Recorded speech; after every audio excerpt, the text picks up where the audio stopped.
Welcome back, everyone, to the After the Frame podcast. My name is Malik, and I am joined, as always, by. Hi, I'm Matt. And last episode, we treated you guys with 3 movie reviews in one. We're upping the stakes, and we're going to be doing 4. Originally, we were going to be doing 3, but then Obsession came out. We both saw it, and I really want to talk about that movie. So today, we're going to be covering Project Hail Mary, Faces of Death, obviously Obsession, and Over Your Dead Body. So we're going to kick things off with Project Hail Mary. Did you read the book? What were your thoughts going into this one? Um, and how did it hold up for you? I did not read the book, though I know a lot of people who have read the book and have continued to recommend it to me.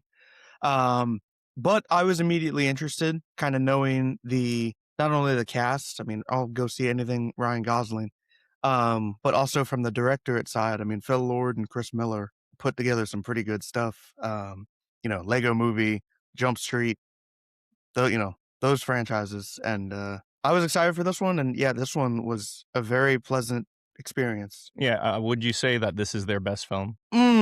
That's a tough one. It's very different comparative to it. I don't think it's their best, but I think it's close. Okay, what do you Um, think is their best? Probably 21 Jump Street. Oh, okay. All right. Yeah, I mean, this movie did have the comedic chops, but didn't overly rely on it, which was nice. For me, I never read the book. I honestly didn't even know it was based on a book until after I was um, talking to my friend, and he was asking me, "Oh, should I go and watch the movie?" He hadn't seen it yet, and I told him, "Yeah, it was like really great. Like, try and watch it in IMAX if you can." And he told me about like the book, and I was like, Hmm. "Book? I didn't even know that." And he was kind of explaining the book to me, and then after he saw it, he explained like some of the differences and whatnot. So now I think I'm gonna actually buy the book this year and give it a read and see what I think about it. But yeah, this one, I mean, it does. I don't have a ton of stuff that was in the negative. I don't know about you, but I have more positives to talk about than not. What about you? Yeah, no, I have more positives than negatives as well. Okay. Well, then let's start off in a positive note and let's just talk about what worked for us. Then, if you're ready to just jump right in. Yeah, we can go. Uh, yeah, you go first. So the main thing for me is, we kind of touched on it a minute ago. I liked seeing something different from Lord and Miller, and this one really had big, like, crowd pleasing spectacle. This one feels like the kind of movie that can work for just about anybody, whether you're a sci-fi fan, a casual moviegoer, families, people looking out for awards, all of it. It really had that rare, event movie quality. Like, still, people are talking about it, and the scale, emotion, adventure, like they really all feel accessible to really just about anybody. And Ryan Gosling as the lead, like I think he absolutely carries the movie. I mean, he really dominates every second that he's on screen. I mean, he brings charm, humor, vulnerability, intelligence, all together in a way that really just makes his character feel instantly watchable. And I personally don't think there just aren't many actors right now who can make this kind of material feel this natural. And shout out Rocky. I mean, I don't really have many other notes outside of just Rocky works. That character could have easily gone wrong, but he instead becomes one of the emotional anchors of the movie. And I mean, the connection that Rocky and Ryan Gosling's character, they really give the film a ton of heart. Um, and then you've got some supporting work from Sandra Hüller. She has a really grounded presence, and her character kind of brings a different kind of weight to the movie. She feels very, grounded, serious, very emotionally precise. And her big emotional scene that you get in some flashbacks of the film really lands beautifully. And honestly, I think the movie could have used more of her character. And there was a really strong emotional hook because the movie knows how to pull the audience in emotionally without really feeling overly manipulative. And there's a strong, human core under all of the science fiction spectacle, and that's really what separates this and keeps it from becoming just another space movie. And last main point is really it's just breathtaking visual effects. I mean, visually, this is one of the strongest elements of the film. The scale, the space imagery, the effects work, it's all genuinely stunning. And it really feels like a movie that deserves to be seen on the biggest screen possible. Oh yeah, that's. I mean, you highlighted majority of my positives. I told anybody who plans on watching it to go and see it in IMAX. It's definitely worth it. Um, yeah, it's really a spectacle. For me, the other positives, like you already mentioned, the way that the movie is kind of put together is Ryan Gosling has a lot of screen time, so he has the burden, so to speak, to be carrying the movie, and I think he 100% delivers. In my opinion, maybe his best role, or his best performance, I should say. I know people really liked him in La La Land. I kind of preferred him in this, to be honest. And I feel like he did a very good job of balancing, like, the awkwardness, because he's a very smart guy, but he has like the awkward humor. He's very vulnerable. He shows the intelligence, and it's just, overall like his warm-hearted nature towards Rocky, because Rocky and him are kind of like, it's almost like a buddy cop thing going on between the two of them, and it really does work, as you said, because Rocky is like, it could be a character that just completely swings and misses, but it doesn't. Um, and who let me see what else. The other cast other than Sandra Hüller, which I feel like people are, I wasn't as impressed with her as others seem to be. I think she did well, and her, she played her part well, but because of the nature of her character, she was very like kind of deadpan, and as you said, like she was meant to be the grounding portion of the movie. So Mhm. I didn't think that like much of it, other than the scene when she's singing Sign of the Times, that you really get any real personality out of her character, but that's no fault of the actress. It's kind of just how she's written. I kind of liked the out of order storytelling that they did, because for those that don't know, the premise is basically, the movie starts with Ryan Gosling's character, just waking up straight into the ship, and he doesn't remember anything, and then you kind of see glimpses of him back at school, and seeing all these things out of order, which I really liked. And yeah, I think that aspect to it really, I don't know, kept me more engaged, because this movie was long, and that's one of my negatives that I'll get into, but it kept me engaged in the beginning part when they kept on bouncing back and forth. Let me see what else I have in my notes here. I kind of like that as a space movie, it was not really too dark. It had its like sad moments towards the end, but I like that, unlike Arrival or Interstellar or anything like that, it focused more on being, warm and more accessible to audiences, which, as you said, was just, it's a little bit different than the typical space movies you might see. Um, yeah, I mean, you already touched on a lot of the same things that I already said. So, at the risk of being redundant, those are basically all my positives. So if you want, we can just move on to what didn't work for us. Yeah, we can head that way. I don't have much. I literally have 3 notes. That's it. Very short I have ones. I have 4. Okay. I can knock out mine real quick. Yeah, go ahead. Like I mentioned before, I feel like the movie dragged a bit. For me, I really felt the runtime. So that was one little, drawback I had. I felt like, there were a few scenes that could have been a little bit shorter, or some that could have been cut to make it a little bit more concise, but it wasn't the worst thing in the world.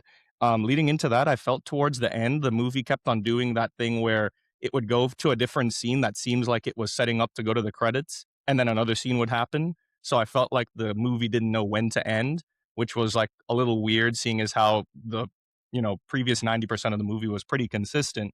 And then I'm not really sure how it was portrayed in the book, but Sandra Hüller's character, um she like turning on Grace in a certain way, like kind of putting him in a position where things kind of got screwed up, and like basically forcing him onto the ship because he's like the last hope for humanity. I felt like that was very abrupt, the way that they told it in the movie, and I didn't feel like her and her team that kind of, I mean, basically forced Grace onto the ship. They didn't seem to get any repercussions or any backlash. It was kind of just like, oh, all well that ends well type of thing. And I mean, obviously, it's like a heartwarming movie. So the goal that he sets up to do, him and Rocky, they end up accomplishing it. But yeah, I just felt like there could have been a little bit more development with that tension, I guess you could say. that I feel like wasn't fleshed out enough. Other than that, I no notes from me. Those are all my negatives. How about you? Yeah, I mean, mine largely center around the ending. The ending to me was shaky, and I mean, the biggest issue, as you said, is the final stretch. It doesn't completely, fall it apart, but it starts to lose confidence right when it needs to be at its strongest. And yeah, there's too many endings. Like the movie has that, just kind of like, wait, are we done problem? And it keeps finding new stopping points. And after a while, I thought the emotional momentum started to soften as it kept doing that. And instead of one clean, powerful landing, it trailed off a little bit. And even when it did end, I didn't think it fully stuck the landing. Everything leading up to the true ending is strong enough that the final act feels like the one thing really holding it back from true greatness. I think if the movie had wrapped up with more precision, this could have been a movie that goes from really great to elite. Um, and my last thing, which is a bit of a personal preference from mine, and I can see your perspective. I do think we could have used more Sandra Hüller. 'Cause, yeah, I don't know what her character was like in the book and how that segue from, her switching up on Grace goes.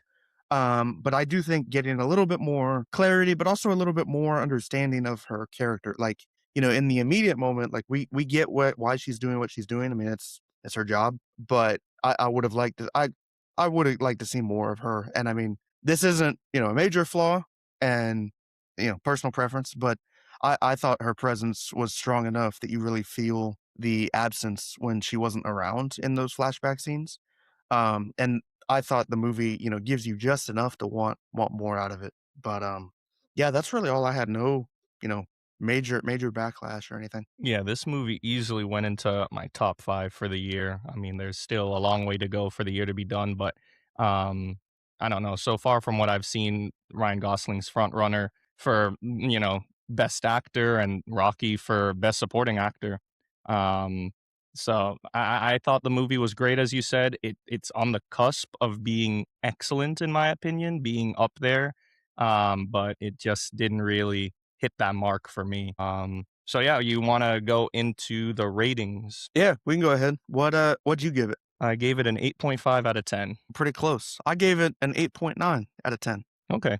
Yeah, like as I said, like there were just a few, like so far there's been only a few movies I enjoyed more. I feel like it could have been bumped up a little bit more, as I said, if they had just cut down the runtime a little bit. But I am curious now, once I do read the book, like to see what was different, what they maybe could have done, or I mean, it's a book, so they probably already cut a bunch of stuff out of the book. But yeah, I'd be interested to see kind of like what their vision was compared to the authors. So yeah, but that's all I kind of had for the movie. You said it's in your top five. It yes, it is. Mine's in the top two. Oh, okay. Okay.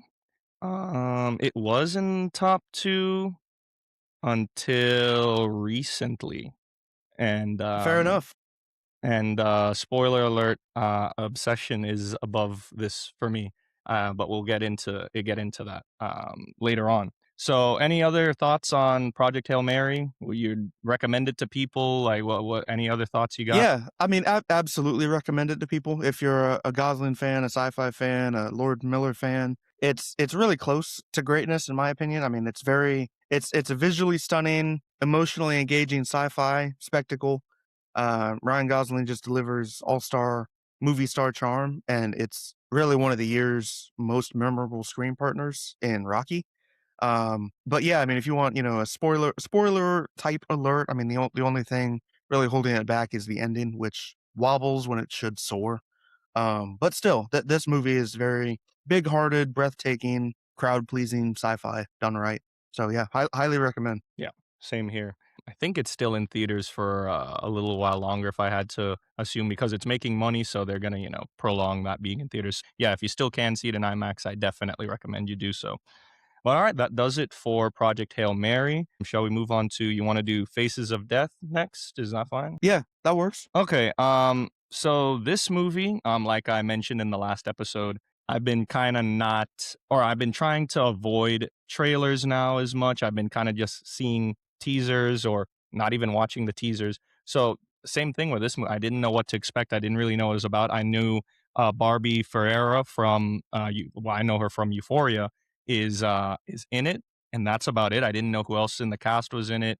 I knew it was kind of supposed to be a horror movie, but that's about it. What about you? I had no idea it was based on an old movie. I had no idea Faces of Death was an actual movie. Yeah, I didn't know anything about it, and then I don't even think I saw the full trailer. Like, I think I saw a snippet in some ad or something somewhere.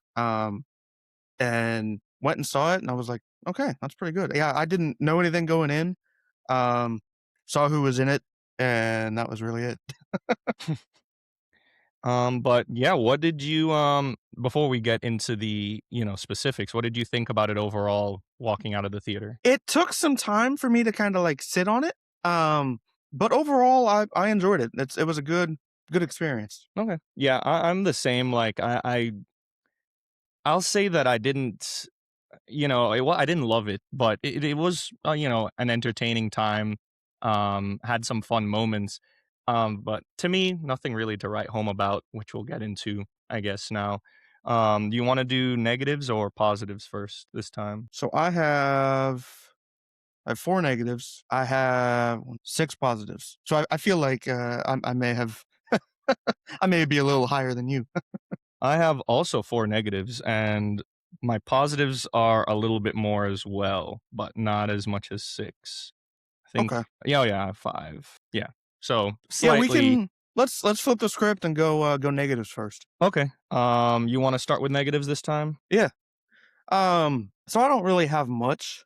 Um, I do think the main thing for this one, it loses its way a little as it goes on. The movie really starts with a strong grip on its premise as the horror film, but the longer it goes, the more uneven it becomes, in my opinion. And there are moments where the story kind of feels like it's wandering instead of tightening the scope and kind of what's going on. And there's some structural wobble to go with that. Um, the concept is really strong of the film, but the execution isn't always perfectly controlled, and certain turns it takes may feel less sharp than I think the setup deserves.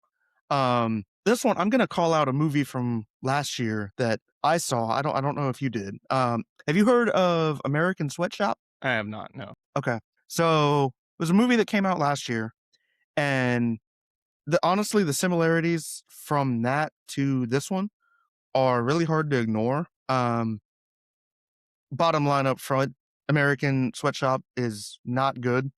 But even if Faces of Death, really goes in a better direction, there's a very noticeable overlap. If you've seen it, you'll know what I'm talking about. But for anyone who saw that movie, it may take a little time to shake the comparison.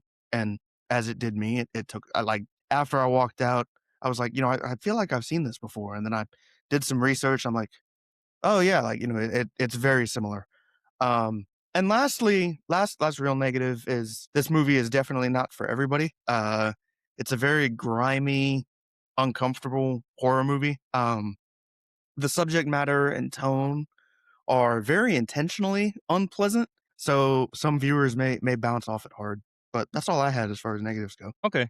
Um, not the most overlapping. For mine, I thought that this movie leaned on the horror trope that characters just make strange decisions throughout the course of the film. Um, Specifically, Barbie Ferrer's character, I think she makes some very odd decisions. And the writing of the characters is a little bit strange. If I mean, just in that regard, I thought so. That took me out of the movie sometimes. Like for instance, there's a plot point in the movie that she and her sister are on a train track filming a TikTok, and then everybody's making fun of her, calling her the train girl. And we later find out that basically her sister was killed by an oncoming train because she like slipped and didn't run off the tracks fast enough.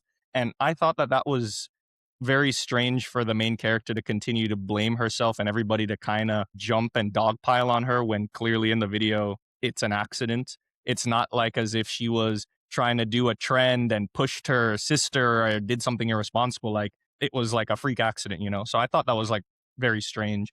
Um, the villain, played by, I don't know how to say his first name, Dacre Montgomery.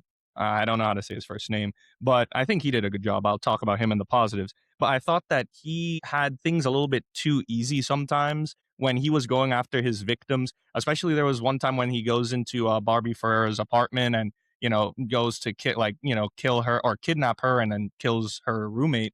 Um, she lives like in an apartment that has like a not like a gate code, but like a passcode to get into the building. And he just like easily just goes in and just boop, boop, boop, just gets in.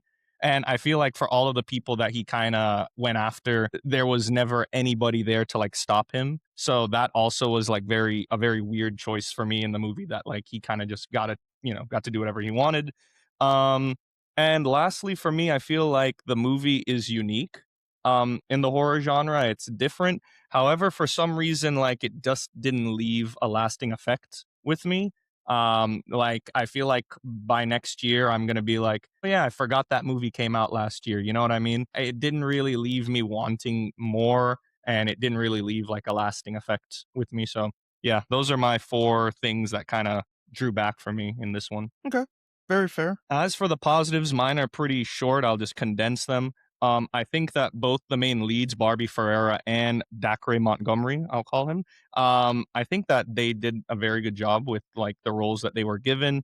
I think that Barbie Ferreira is a surprisingly strong lead because, as I said, I only have seen her in Euphoria, and she has a very small part in that show. So I thought she did a very good job of showing the trauma that she was going through with this video and dealing with her sister's death. And really, it was a commentary on her being the only one that gave a shit about like seeing these things on the internet. Mm. Dacre Montgomery, I think arguably you could say he was even more memorable. I said in the last episode, I think Samara Weaving could be a good Harley Quinn. His performance here, I think he could be a good Joker. He was very unhinged. He had like this little two personality thing going on and would put on an accent and act differently around the cops and certain people to gain their trust, and then he would go completely out of left field. So I think he did a really good job being the antagonist. He brought like some sort of charisma to being the villain that I really thought drew to his character. Um, I think that now learning about the movie that it's based on, or like that it references rather, I think it's a smart update from the original concept dealing with TikTok and people being so desensitized seeing things on social media as a whole. I thought that it just talks about why are people being so obsessed with violence nowadays. um is the internet normalizing human suffering? And it's just like, are we becoming emotionally numb? But unfortunately, it doesn't really go anywhere past asking those questions to really delve deep into them. The kills that go on in the movie, the practical effects are disturbing and like pretty good um, compared to other horror movies I've seen. So I wanted to shout that out as well.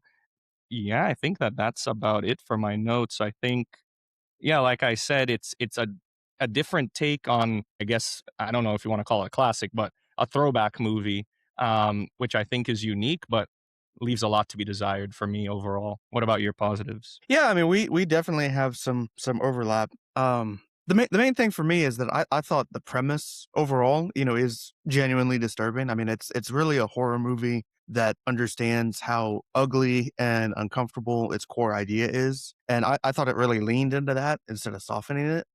And the result you get in this film is really something tense, nasty, and really just hard to shake. I thought they did a good job with their strong commitment to the concept. Even when the movie gets messy, you can really feel it fully buying into its own premise, and it doesn't feel watered down or afraid of going into uncomfortable places, which is exactly what this kind of horror needs, in my opinion. And yeah, you made a great point. Like this movie has really smart, moment in time commentary, and the movie feels, very aware of the culture it's speaking to. I mean, with online voyeurism, exploitation, desensitization, and really just the way people consume real world horror as content. And that makes it feel timely without really feeling disposable. It captures something current, but in a way that could still have staying power. And yeah, Dacre Montgomery, he really drives the tension of this film. He really does a lot of the heavy lifting. His performance really helps sell, the dread, discomfort, escalating horror that goes on in the movie. I thought he really gave it a real intensity that kind of kept it from becoming just concept over character. And yeah, I mean, I know, we just talked to the negatives, but as I mentioned, American Sweatshop, I think it finds a better lane than similar recent films, not even that one or just even horror in general. There are clear similarities to a lot of them, especially in the setup and subject matter. But I thought this one, eventually, taking a different route and a stronger route than other films. It uses the overlap of horror as a starting point, and then I thought pushed into something more effective. Um, this to me really feels like a horror movie people should go discover and watch. I mean, it's kind of under the radar, like a hidden horror hit. Very energy. That's what I'm getting from it. I It's not a very clean or easy film, but I thought it was pretty memorable. Um, I do think in time, I could see it being the kind of movie that could build a reputation, once more people find it. Like kinda cult following type Yeah, thing, cult yeah. classic. Yeah, could be. For me, I slightly disagree on that, like, as I said, like, if I was to recommend, I would just tell somebody, like, if you're interested in watching it, just wait till streaming. I wouldn't me personally, I didn't find it all that appealing that, like, "Oh, you need to run out to the theater and see it as soon as possible." Um, so definitely, entertaining, not saying that you should just completely omit it, but not, like, great cinema, so to speak, in my opinion. Um, all right. Well, shall we just say our ratings then? What did you give Faces of Death? I gave it an 8.2 out of 10. Oh my God, yeah, I'm very much lower than you. I figured you Um, would be. I'm at a 6 out of 10. Woof. Yeah. Okay. Yeah. I don't know. I've changed my scale. I feel like from last year to this year, like between these 2 years, I don't know. Like movies are very much like kind of in that six realm now. Like movies that aren't like really like sticking with me. I'm just kind of putting them in that six realm. I didn't think that the movie had like too much stuff that like was gonna, as I said, that just didn't stick with me. So, yep, 6 out of 10 for me. Could have been a 6.5, but yeah, I went with 6 out of 10. Okay. Yeah, I mean, to each their own. I was a big fan. So Yeah, it just depends on what you like. Like, I mean, like hearing 8 out of 10, I'm not like mad at it. I'm not like, oh, objectively, it's like to each 10 as out you of said. 10, absolute cinema. Like, no, it's not that good, but Some people might say that. So I mean, whatever you want, man. Like, however, if you enjoy it, you enjoy it. So yeah, that's just my take on it. All right, now moving on to a movie that I actually enjoyed a little bit better than Faces of Death. I'm interested to hear your take on it. Over Your Dead Body, starring Jason Segel and Samara Weaving, who we already reviewed in Ready or Not 2 in our last episode.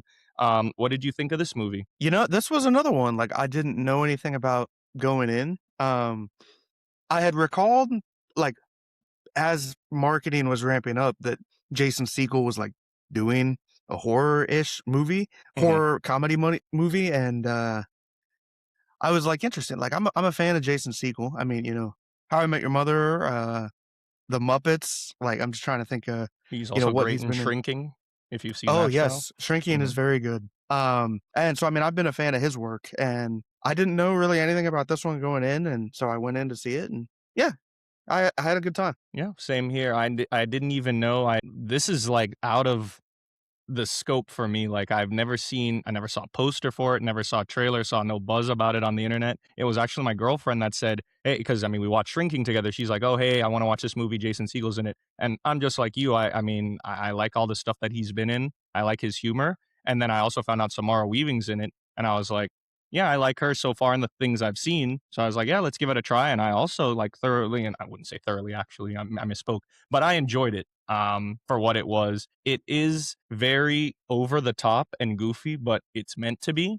I enjoyed that aspect, but it's not like, if you're expecting more than that, you're going to be disappointed. So just giving that a preface. So, um, let's start off with the positives this time. Let me go to the notes here.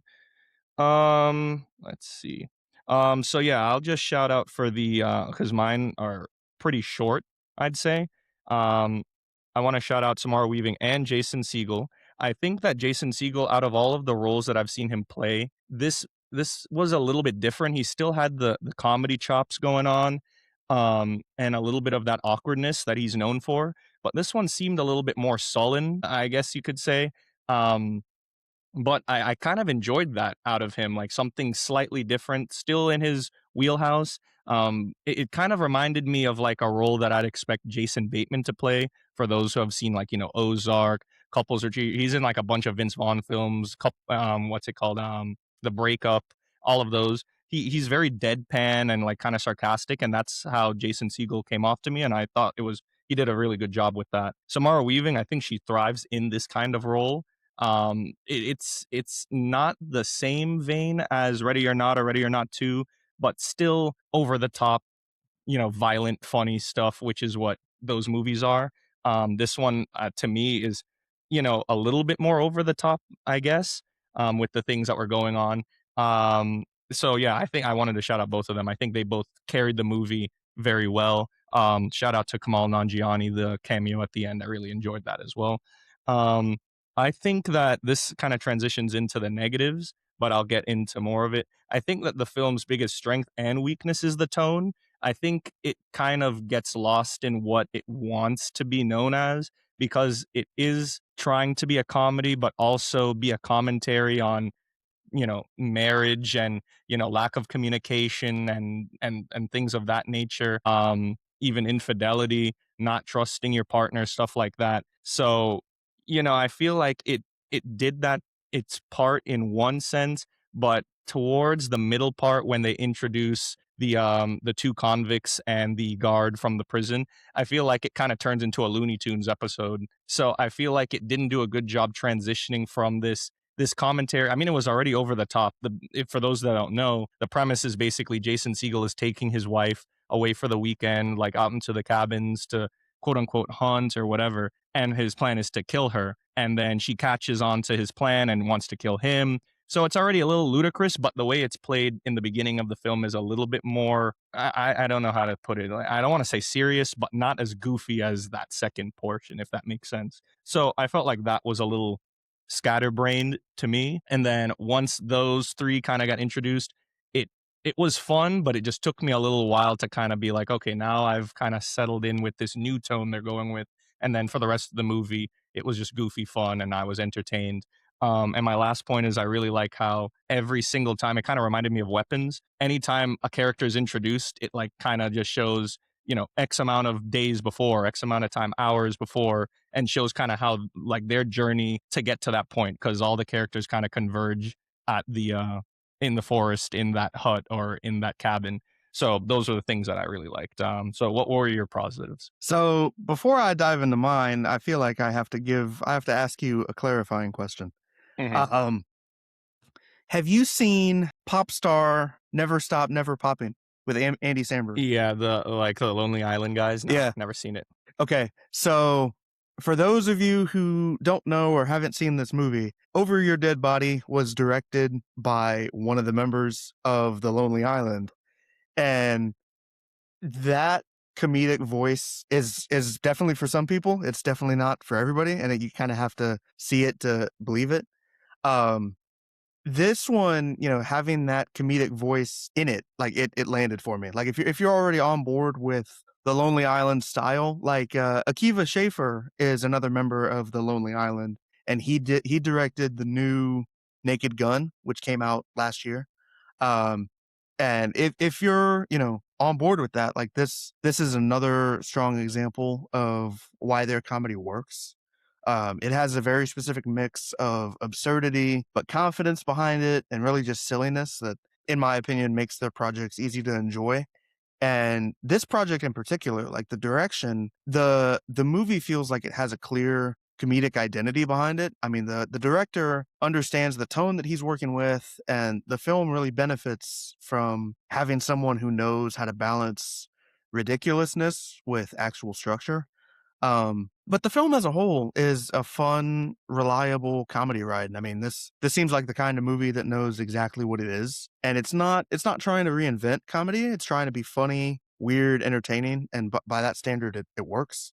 Um, I appreciate the commitment to the bit, and the best thing about, Lonely Island adjacent projects is that they usually don't half commit. When the joke is dumb, they make it confidently dumb. When it's absurd, they lean into it. But overall, it's another strong release from that sort of realm. And at this point, like there's a trust factor for me with these guys. Because I mean, you got the two directors and then Andy Samberg, and Andy Samberg is great. But yeah, whether it's music, sketches, or features, they tend to bring a specific energy that felt consistent and dependable. And yeah, I mean, Jason Segel and Samara Weaving did their jobs in this one. So yeah. Cool. And what were your negatives? So I didn't have much, and it's largely dependent on the viewer and what they take of the film. As I stated, it may depend heavily on your taste in comedy. If this style doesn't work for you, this probably won't be the movie that converts you. The humor is likely very specific, and that can make it more niche than broadly accessible. Um, and I thought it was more fun than great. And my reaction coming out, like, this was a really enjoyable movie, but maybe not necessarily something on a deeper or more ambitious level. I thought it succeeded as more of a, like, I don't wanna say comedy hangout, but comedy hangout between, the leads and the setting and, rather than a movie with a ton of weight behind it. But it is kinda hard to separate from the creator's brand. It's a lot of it's a different shift compared to what I'm used to seeing them doing, and the appeal is tied pretty directly to them, and that's a strength if you love them. But as I said, it may also mean the movie lives or dies based on how much you already kind of vibe with that comedic lane. But, overall, I had a fun time with it. Yeah, I think you hit the nail on the head by saying it's fun but not great. As once that goofiness kind of went into the next gear, I did have a lot of fun with it. I already mentioned that inconsistency kind of wobbles a little bit for me and just feels like I don't want to say it's as bad as that there's two separate films within the movie, but that shift kind of was very jarring in my opinion. My second big thing is that I feel like the movie sets up some interesting themes and just like over exaggerates it using the murder plots, talking about emotional warfare and toxic relationships and marriages. But like you already kind of alluded to, it doesn't really go into huge depth and it doesn't really feel the need to explore those themes too much because, as you said, it kind of is more reliant on, oh, hey, wacky fun, which I really wish that, the movie could have had a little bit more heart in it, especially towards the end. But like you said, very, very fun movie still, but not great. Yeah, I think you put that perfectly. Um, Anything else before we get into the ratings? No. What did you give this one? So I gave this one also an 8.2 out of 10. Okay, that's fair. Did you enjoy this one more than Faces of Death or other way around? The way around, um, Okay. but they are very, very close. They're almost two, like they're two completely different movies. So, it's hard to compare apples to oranges, but I will say, on my list of rankings for this year so far, they are both in the top 10. Faces of Death is at 8, and then Over Your Dead Body's at 9. So they're Okay. right next to each other. These are both of them are outside of my top 10, but just um yeah, for this one I gave it a 6.5 out of 10. So just a little bit. I enjoyed it a little bit more than Faces of Death. But yeah, I agree. They're very close to each other. So we're kind of in the same ballpark, just different ratings, basically. Yeah. All right, cool. Now let's get on to the main event session. Let me just say this movie, I watched it yesterday, and I know you watched it yesterday as well at the time of recording this, obviously. I don't even know how to put into words. Like when I left the theater, and I think like the audience that I watched it with was in the same boat as me. I like had to I had to like gather my thoughts on like really understanding what I just experienced. And I hope that that's not being hyperbolic or people think that I'm over exaggerating it. But this movie to me was one of the best horror movies I've seen in a long time for how unique it was and the sense of dread and uncomfortableness I felt in the theater. And I see you nodding your head, so I know you agree. This movie is batshit crazy in the best way possible. Um, I already have plans to see it again with a group of friends, and then I'm gonna see it with my girlfriend a third time, and I'm going solely just so I can see them experience it, knowing what's gonna happen because I know that they're going to like have wild reactions. So I think that'll be very fun, a different perspective on it. So, what did you think of the movie? I know that was a long preamble for me, but that's how I felt. So, what did you think? So a bit of history. When did you first like have this movie on your radar? I don't exactly know when, like the exact time. It was at some point this year because I had only seen the teaser just because it was in front of another movie I saw this year. It might have been like maybe I'm trying to remember what it would have been. Yeah, I don't remember what movie it was that I saw, but I saw the teaser trailer, and it's literally it doesn't tell you really anything that much about the plot. It's just that scene that you see in the movie of him calling the number on the box to complain about the wish, and that's it. So that's all I knew going into it. Yeah, that was all I knew as well. I don't think I ever actually saw a preview for this in theaters, like, Okay. chain theater. I went to see I'm gonna shout out, the Enzian, a local theater here in Orlando. I went to see one of my all-time favorites, The Godfather there. They had a replaying of that, but, like, a week or 2 after that, every year they host the Florida Film Festival, so they bring in all sorts of, smaller films to go out. I didn't Mhm. go to the festival, but this was one that they had as like a you could effectively see it like a month and a half early. And I didn't go, but I remember this was playing there, and I'm like, the premise is interesting. I'm like, I will go check it out, and then heading towards release, like you just saw more and more buzz about it in the media.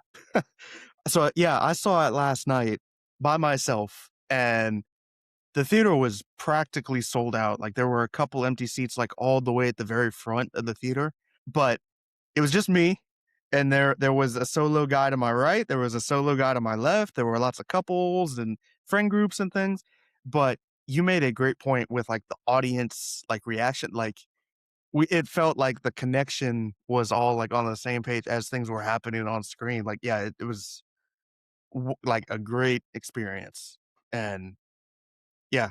Yeah, I have a bad tendency whenever I see a movie. It happened to me last year. It happens to me with every like Batman movie, honestly, where I'm just like, oh, it's just the best movie I've ever seen. Like I just get out the theater and I'm like, wow, that's great. I don't think this is the best movie I've ever seen, but just to say that I can be hyperbolic at times and I'm aware of it. But this movie, I don't think I'm being hyperbolic when I say that. Like just being in the theater and experiencing it in all. I mean, like even if you do end up watching it at home, if you watch it at home, lights turned off, watch it with a group of friends or whatever, and you still have that feeling of a horror movie, you'll still feel the same effects. But yeah, the movie goes for something and it really delivers on that. I know I'm known for I ramble on this podcast when I already have my notes structured. With this, yesterday I got home, took out my notebook, and just started immediately jotting down things as I could remember them. So my apologies ahead of time because my positives are going to be all over the place. Like I was just jotting down things as I remember them, but I have a lot more positives than I do negatives. I think negatives I had two. So I also have more positives than negatives, and honestly, my negatives may not even be negatives. yeah, mine are more like I guess you could say even nitpicky things that like I Yeah. just like slightly bothered me. I've been debating whether or not like this movie is up there with like my number one movie. Like I've been like going back and forth just because of the experience that I had. But we'll leave that for the end of the year to you'll find out my ranking for all of that. But yeah, I've been since yesterday. I've been just wanting to talk about this movie. I think I can't wait to, as I said, watch it with my group of friends. We're gonna be standing outside the movie theater, maybe go out to dinner, whatever, and just be talking about it. I can't wait to hear everybody's takes on it, um, including yours. So, shall we get into it? Yeah, we can dive into the positives. All right, let me see here. I'm gonna try and be as structured as I can, but I'm like jumping all over the page. Um, the first thing, and I'm sure that you'll also have this on yours, so feel free to chime in. the acting, specifically the actress Indy Navarrete or Navarrete. I've never seen her in anything else to my knowledge, but I think so for me with horror movies, I know that, Academy Awards and like all the award shows basically don't really acknowledge them up until recently, like last year with, Sinners and Weapons and whatnot. I've always thought that from the movie Smile 2, Naomi Scott did like a great job and like could have been at least mentioned in that realm. I thought that this actress, Indy Navarrete, was even better than her. And in my opinion, the woman Amy Madigan who won Best Supporting Actress last year for Aunt Gladys, she's better than her. So I don't see a reason as to why she can't be nominated for some awards come early next year. In my opinion, I thought that she knocked it out of the park. Um, and her opposite, Michael Johnston, who plays I guess you can say he's the lead.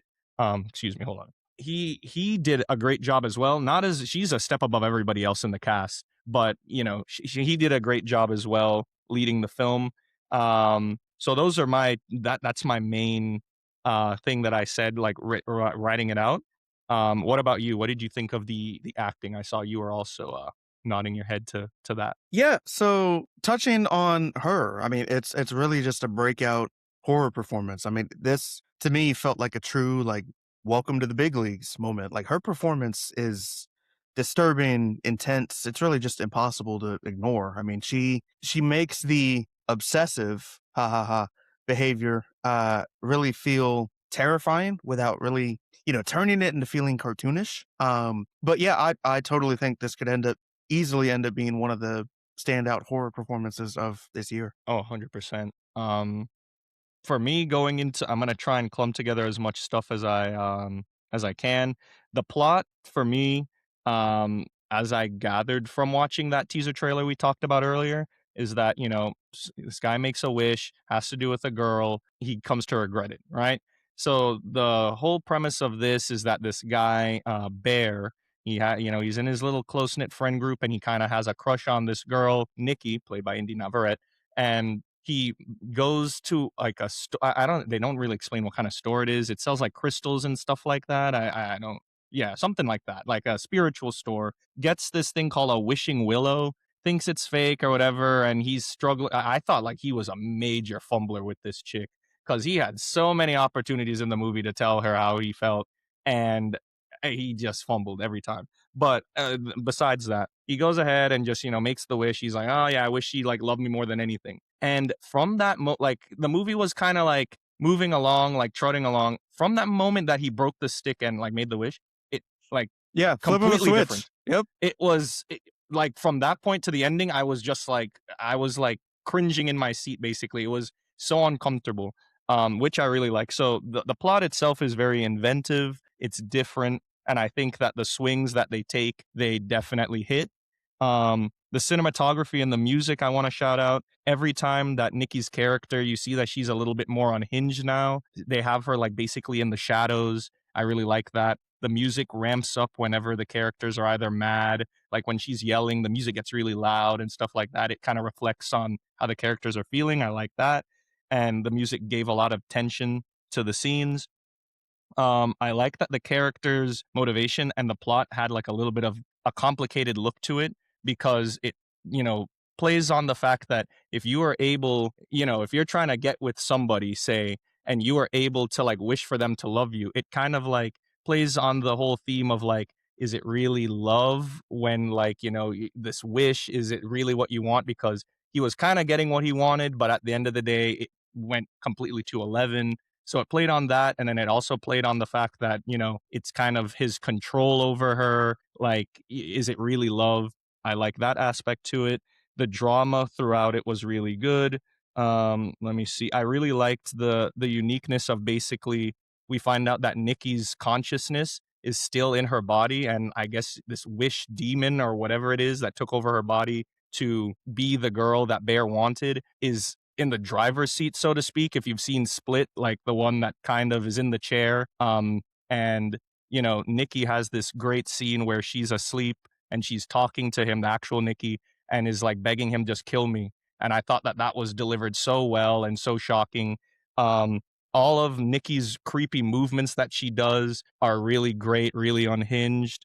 Um, and all of the shock factor scenes were really great as well. Um, Let me make sure I got everything here. Yeah. The only other thing I have is I like that the ending was a little bit of a Romeo and Juliet type thing.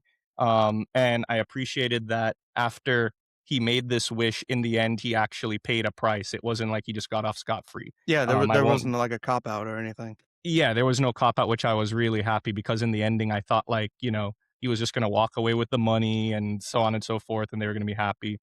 So I thought that that was really, really, yeah, well done. So those are all my positives. I know there were a lot, but that's everything I had written down. Yeah, I mean, I have a lot, and I structured mine, so I'll try not to go on a tangent. Um, but so fun fact, Curry Barker, the director of this film, he really comes out swinging. Uh, this is his first movie. It is, Oh, and is it? it is hard to believe it is because the direction behind it really feels confident, controlled, and mean in exactly the way the story needs. And Barker, in my opinion, like he really knew how to stretch, such a simple premise into something genuinely nerve-wracking. And this movie really is a simple concept pushed to horrifying extremes. I mean, the setup is classic monkey's paw. It's like a young man wishes for his coworker to fall in love with him, and that wish turns into a nightmare. But what makes it work is how far the movie takes that idea and runs with it. It doesn't just ask, what if your crush loved you back? It asks, what if getting exactly what you wanted became the worst thing imaginable? And with that, it's got very grounded, plausible horror. I mean, even with some supernatural elements, like the core fear feels real. The movie really taps into toxic relationships, codependency, control, obsession, and emotional possession. I mean, that grounded emotional reality kind of just makes the horror hit harder. And I gotta give it credit for its slow building dread. I mean, it's not just jump scare horror. You do get a couple, and the tension really just keeps tightening as this relationship spirals further and further out of control. And the movie creates uncomfortable situations that make you anxious before anything explicitly scary even happens. Like there's a couple scenes where something's coming. You just don't know how they're going to handle it or what they're going to do. And like even some of the background characters, like it's just like what are they going to do with this? And then they just come out and do it. And it's just insane. Uh, and there's some very strong use of shadows, sound, practical effects. Like the craft behind it goes a long way. And the shadows find a great job to create unease. The sound design really keeps you on edge. And the practical effects, really just make everything feel more immediate. Do you know off the top of your head what the budget behind this was? I have a number in front of me. Yeah, I don't know off the top of my head, but if I had to guess, it wasn't a ton of money. $1 million. Well, that makes sense, seeing as how like the cast is. I don't mean to be rude, but like kind of no name actors that seem like they're up and coming. So it's not like they were getting Robert Downey Jr. money or anything. Right. Well, I think that also helps serve its purpose too, because I mean, for a lower budget, indie horror movie, like it looks and feels incredibly effective. And Michael Johnston and Indy Navarrete, like their dynamic, the two leads, like they carry the film. Like they find the dark humor, tragedy, and terror inside the premise. And the relationship is uncomfortable in a way that felt intentional, deeply unsettling. It is one of very few horror movies that I can actually say in the past couple years is actually scary. And I mean, horror is subjective, but this one seems to hit that rare zone of being creepy, unsettling, and genuinely frightening. Like it actually creates real anxiety. It's the kind of horror where you're physically tense in your seat. Like there were times like, I felt like I had to like just do nothing but sit back. I had the Spider-Man meme, like it's like what's gonna happen here? But then I hit like a other lot of things, these. My hands were just on yeah, my like head. a I lot of couldn't just believe like it. it's like what are we doing? Yeah. I do think this has scariest movie of the year potential. Yeah. And the theater experience, like, if you see it in the theaters, like this sounds and is like the kind of movie that plays incredibly well with an audience. It does have its good, positive moments. Like it's got funny, it's got some messed up, it has some tense, It has some dread-inducing moments, but it's the exact recipe for, and I can see why it did so well at, like, festivals and, like, premieres and stuff. It's got a very memorable, horror experience, and that's really all my positives. Great. Absolutely great. Yeah, I completely agree with that. I think that, and what's crazy, you brought up the director. He also wrote the movie. Yeah, He's credited as writing and directing. So that's crazy that I'm finding out that this is his first movie directing. I don't know if his first time writing. I'm assuming not, but I mean that's crazy. But that he's like this is a first time directing. He could be up for best director so far from could the be. movies I've seen. Yeah, Honestly. I think there was something else I was gonna say, but I lost my train of thought. Yeah, let's talk about the negatives or our nitpicks, whatever you want to call it. What did you have written down for yours? I don't have much. Nor do I. I do think this film may be too mean-spirited for some viewers. I mean, this movie does sound cruel, but it's a design choice. And I do think if you're one to avoid discomfort, this one is not the movie for you. Because the discomfort is part of the point, but that also means some audiences may find it too unpleasant or hard to sit through. And the intensity, it could be overwhelming. Like if you're looking for fun, casual horror, like this is not that. Go see Over Your Dead Body. This one is completely different. But the anxiety, codependency, relationship horror are intentionally suffocating. And the last two are a little bit more of a nitpick. One is a little bit more speculative. I wanna call it the scariest movie of the year, but it's also only May, and I feel like that's taking a big swing. But the hype is definitely earned. But I do think some of the, festival and early premiere energy, like, it's got behind it can amplify that experience. I'm hoping that this is not a film that, come a couple months from now, like, people are gonna forget about. It's not gonna be for me, but, general audience, like, I do wonder where that's gonna come in, and we already kinda touched on it.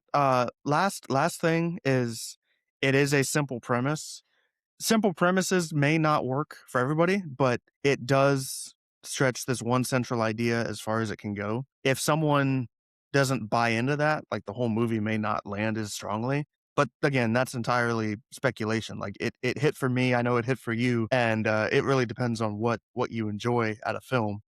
Um, but yeah, no real like negatives to like bash it with. No, yeah, no, nothing like that. Um, going back, I remember what I was gonna say. So because I didn't know much about it going into it, first of all, I thought this was an A24 film, and it has nothing to do with them. It kind of looks and Looks is and feels like made, it. Yeah. yeah. So I thought it was, and then I came out and I was like, "What studio did make this?" And it was just like Blumhouse, and I think Touchstone was it? Yeah, they probably Um, produce it. Yeah, I don't know who, like, funded it effectively. Yeah. So, it gave that type of feel. If that's like if you know like A24 stuff, it gives that kind of feel. And then because I didn't know much about it, I didn't know it was meant to be like a horror in that, I know you said that it doesn't like rely on cheap jump scares or anything. It still has its moments. But the first scare, I wasn't like I had my guard down. Like I thought I was just watching a movie. Usually when I go into, a typical popcorn horror movie like, your Conjurings, Insidious, whatnot, like, oh, when the camera pans away, you're gonna come back. It's gonna be, you're kind of prepared for it. This one, I was just thinking it was be more like psychological, not like that. So some of the jump scares honestly got me because I was not prepared for them. Like I didn't think that movie was like that.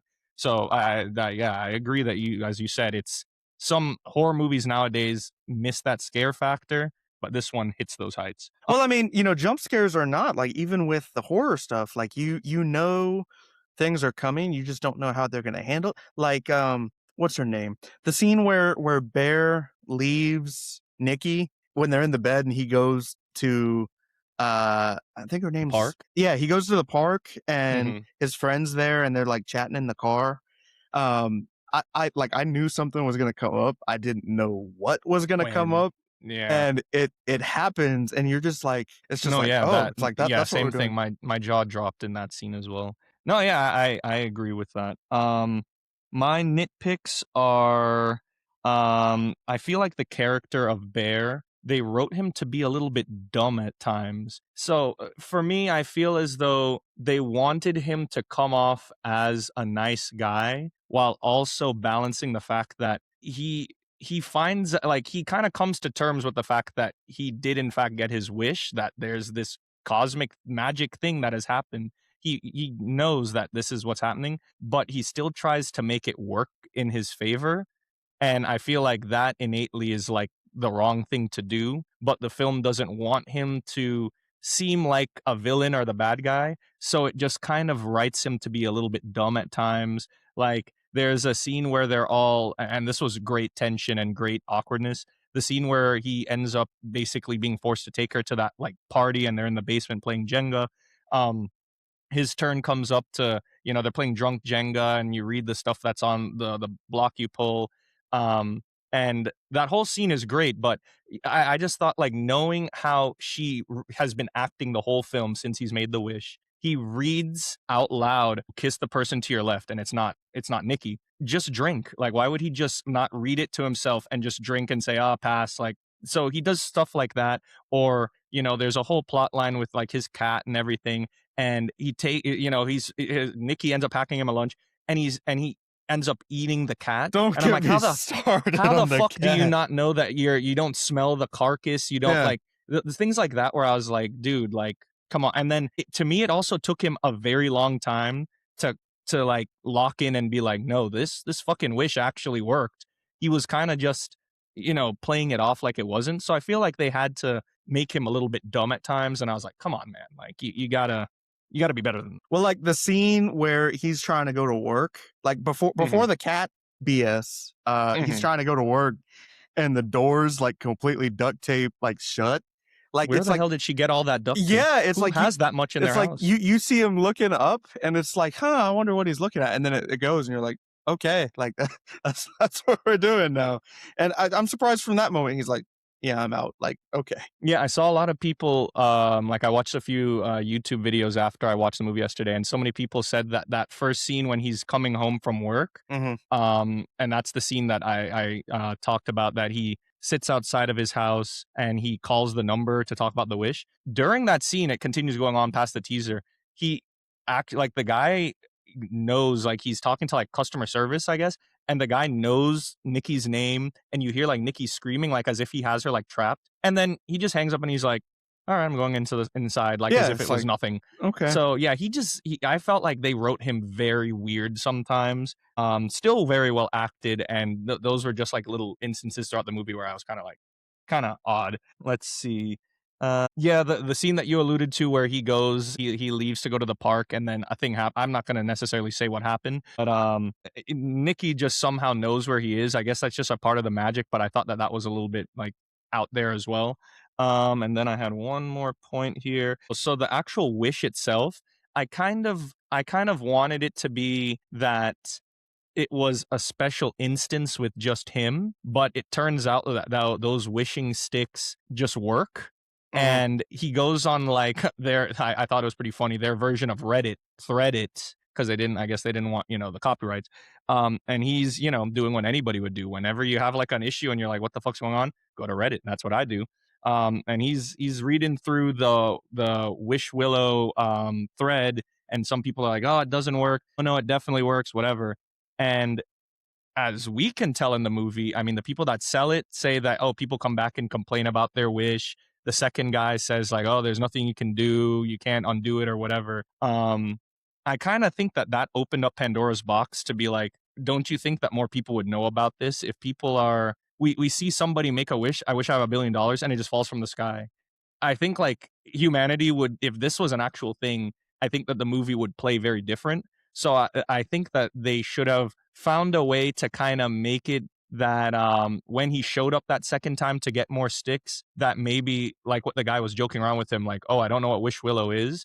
It would have been a lot better if like, I don't know, like it was, a one-time instance and it was just destiny or something to like test him to see like what he would do. Mm-hmm. So I thought that that would have been a little bit more interesting. I don't hate what they did, but it had me questioning. I'm like, oh, if these are actually real, you would think that people like, People would people snatch get him their up. Like, wish. yeah. Yeah, they would start on social media. Yeah, get this. Like, you can have whatever you want. So Yeah, I thought that kinda opened up Pandora's box a little bit for me, but those are my only, like, negative notes.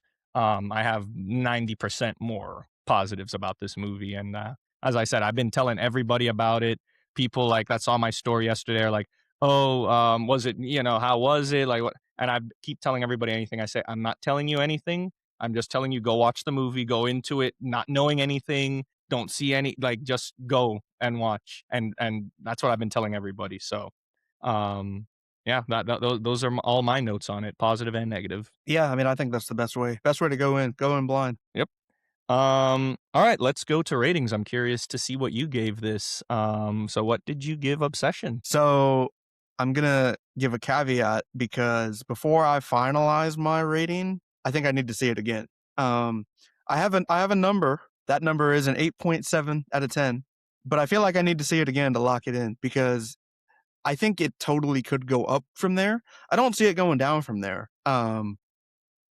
We'll see if it does, but I think I need to see it again and just kind of like going in, go in once knowing what doesn't happen and then see it again from the film perspective and just kind of like evaluate where it is from there.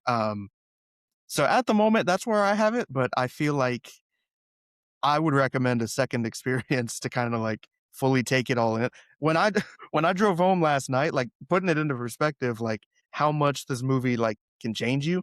I drove home like jittery. Like I'm like, Me what? too. I'm like, what's going on? And then I get home and I'm like, I need to. Yeah, I did what you did. Like I jotted my notes down for today, and yeah, I think in order to confirm where I'm at, I think I need to see it again. Okay, I understand. What did you give, Project Hail Mary? I forgot what you had given it. An 8.8? 8.9. 8.9, okay. I Alright, so feel you have like Project Hail upon Mary above. for right now. I would be Okay, curious to see if that changes. So, but this is in your top 5 though, Obsession. it is in my top 5. I have it, but the asterisk in there could change that. I have it I have it above Faces of Death. I have it over Your Dead Body. Right now it's at number 5. Okay. Well, I have it in my top 2. I won't say where, but just out of sheer enjoyment that because at the end of the day, what we go to movies for is for the experience, the entertainment, and I got that in bundles with this movie. So, I have to give it credit for that. I have it at a 8.5 out of 10. It was teetering on I was gonna give it a 9. And when I thought about it more, and as you said, like, I end up changing my ratings throughout the year when I, think about things, maybe rewatch a movie. So mine is subject to change as well. But yeah, just the few little nitpicks I had detracted it from being at that like 9 because I don't give a ton of movies nines. But it's up there. It's like teetering on a 9 for me. So yeah, but I settled with an 8.5 as of right now. So mine also subject to change. Yeah, I mean, I feel like mine can only go up. I don't think it'll go down. But Yeah, yeah, good. mine neither. Highly recommend overall. Oh yeah, 100%. Definitely. Go and see it with friends, family, anybody that likes horror movies. But yeah, that basically does it for us on that movie, and I think does it for us on this episode. I mean, we got 4 reviews in. Next episode, because we're still doing the catching up, we plan on doing 3. If another movie comes out before then, we'll probably do 4 as well. Just knock out as much reviews as we can, so we can just catch up to where we left off, basically. Do you have anything else to say about any of the 4 movies we reviewed? No, I am all good. All right, cool. Well, then, thank you guys once again for listening. We will catch you all in the next one. Yeah, go see Obsession. Yeah. Thanks everybody.